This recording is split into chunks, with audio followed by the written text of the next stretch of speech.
Asking unanimous consent to again send this letter. Without objection, to ordered. Thank you. You know, I want to cut through the BS because I am from Detroit and we like to speak truth to power and be very honest. You know, the American people feel very much we're in a constitutional crisis. They cannot understand, you know, this billionaire. I don't even know really how to describe him. Of course, he's the richest man in the world. And to think that he can just walk in to an agency that I can tell you for many of my families from the Social Security and Medicare, I mean, it is literally part of how they survive in our country. And it's not just about the private information. It's about the fact that this person who they have no way of, they didn't get to elect him. He's not held accountable to them, the community, the public. And so they are very much living in fear right now. And we are in a constitutional crisis. One of the things that I continue to talk to our ranking member about, and thinking about even the folks that voted for the president and others, if I was to ask the American people, do you think Elon Musk cares about you? Do they think that he cares about your disabled child that relies on Department of Education services through the IDEA Act? Do you think he cares for any of our families right now, no matter how hard they work? They're still in survivor mode, not thriving in our country. The disconnect that his own lived experience will never, ever be able to connect to that family in North Dakota, to the teacher in Detroit, to the child living and trying to survive through the education program, living with autism, and so much more. And so I'm just curious. I mean, really, this is my, do you think Elon Musk cares about the American people, Mr. Shades?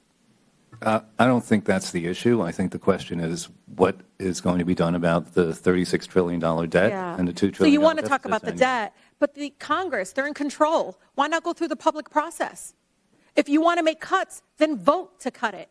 Why are you having this person do it? Are you giving him your power as an elected person representing 750,000 people? You represent equal number of people I do. I want to get a chance to vote on this, hear from my constituents, have it be done in a public process. You want to deal with it, you're in power. You have a trifecta, the White House, the Senate, and the House. But no, you want to do it this way, the cruelty of it.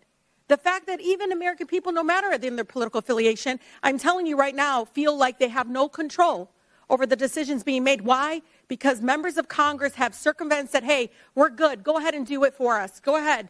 Even though they know it is going to impact farmers, veterans, disabled residents, folks living with disability, and so much more of these infrastructures that they don't understand support all of our families. So you can keep talking about the debt. They have control. They can deal with the debt if that's really what they want to do. Instead, they're just yielding their power to Elon Musk, who has, again, been unelected. And we can continue to say that. But one of the things you can go around the country is they don't want Elon Musk making that decision. They want their member of Congress that is elected making that decision, Mr. Shades. That's the problem. And I will never, and Mr. Chair knows this, vote your district.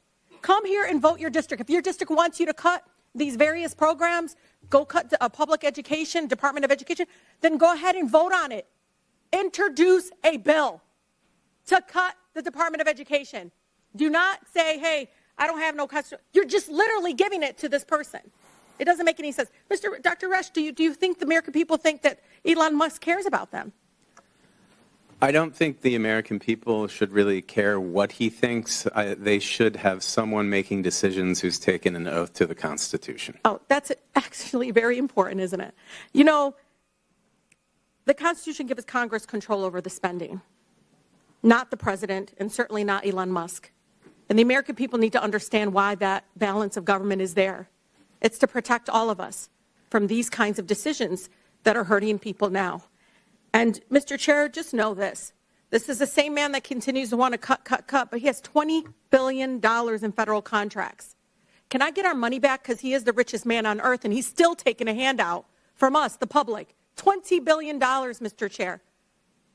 If it's really about that and not about hurting these public infrastructures, which really are critical and important for, I guess, the most vulnerable, and really, you'd be surprised how many people in your community and in your districts, no matter, again, political affiliation, will be harmed by these decisions that, again, overpass the congressional public process. It's our constitutional duty and responsibility to be able to authorize spending and cuts. We should be able to do it, not Elon Musk. With that, I yield.